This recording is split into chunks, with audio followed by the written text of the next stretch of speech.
Hi, my name is Sia Jackson and this is Authentic Dialogue, the show where we have authentic chats about conversations you and I would rather avoid. Welcome.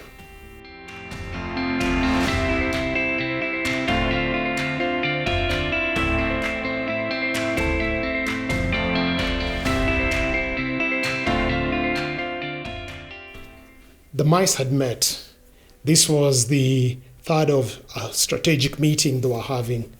And the agenda was clear. It was even very focused on one. How will we deal with a cat?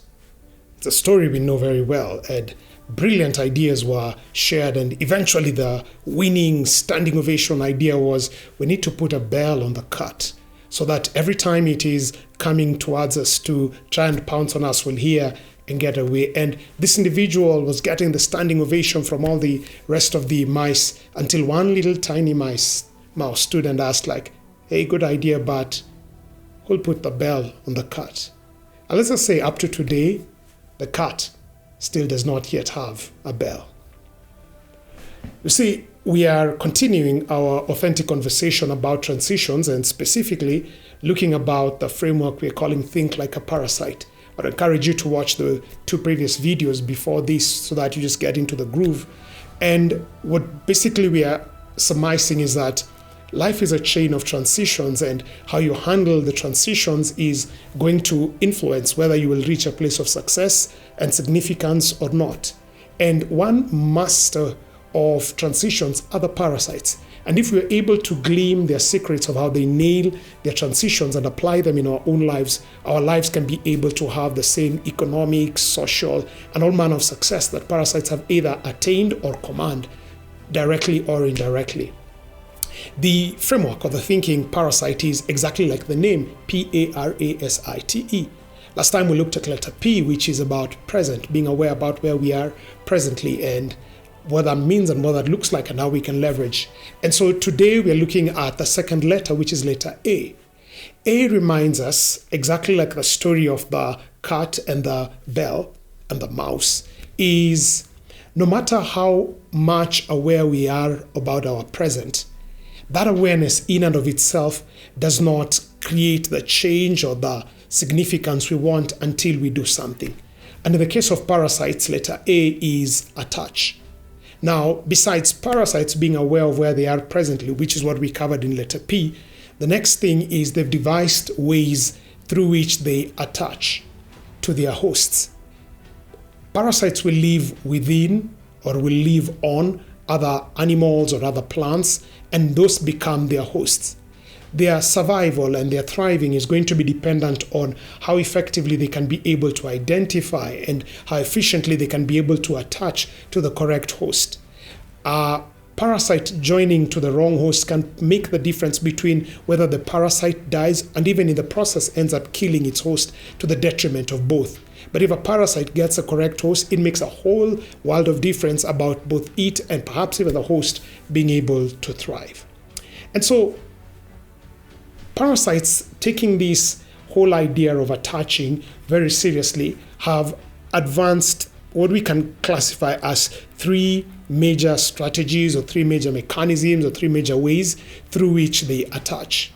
And this is categorically very important in their success during transitions, because failure to attach means no food, no transportation, not being able to have shelter, and then being able to die. And so in their transition process, they do need to attach. So the three ways parasites attach is, method number one is they use hooks. Method number two is they use adhesives. And method number three is they use vectors. Let me repeat those three clearly. So method number one is they use hooks. Method number two is they use adhesives.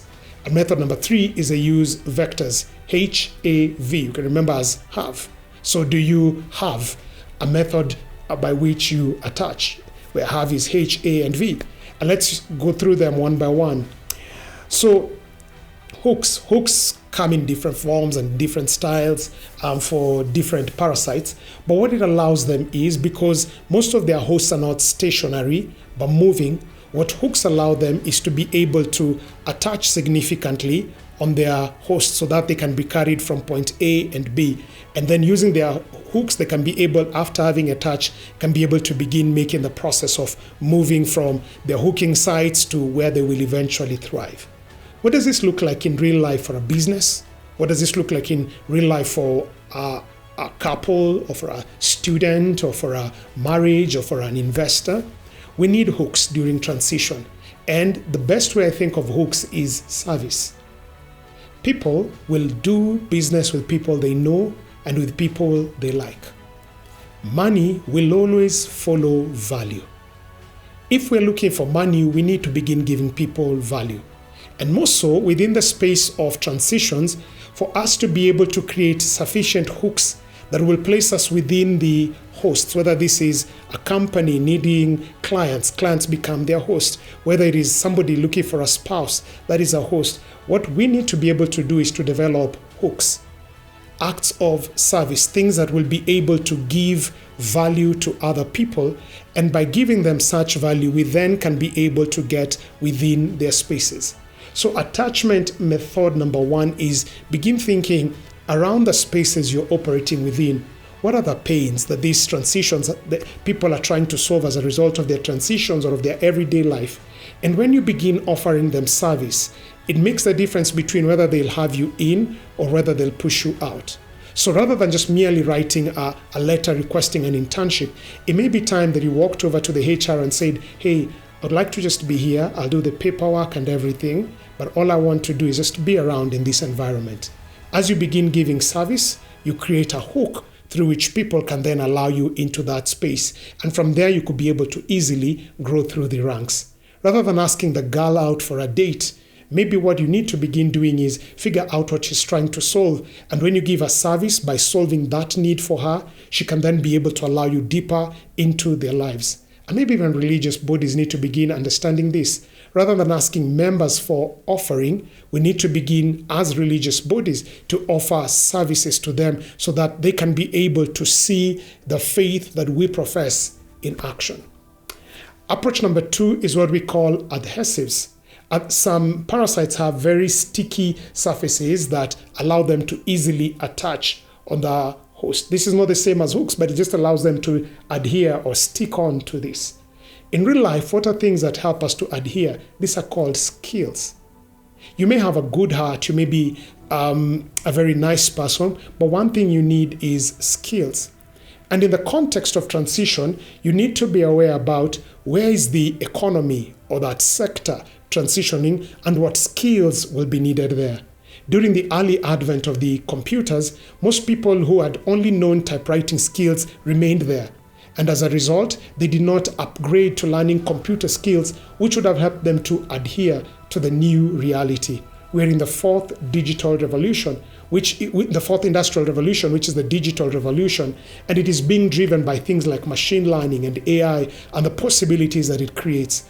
People who are thinking to nail the transitions we're having are already studying what this means to them, and as a result, building and equipping themselves with the skills that will make them be people who can be able to attach to whichever industry, to whichever sector in life.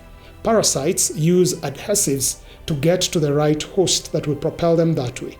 If we as humans will become effective within our transitions, the adhesive we need is to build skills. Please notice, I didn't say degrees, I didn't say diplomas, I said skills that you can be able to demonstrate. And then V, which is vectors.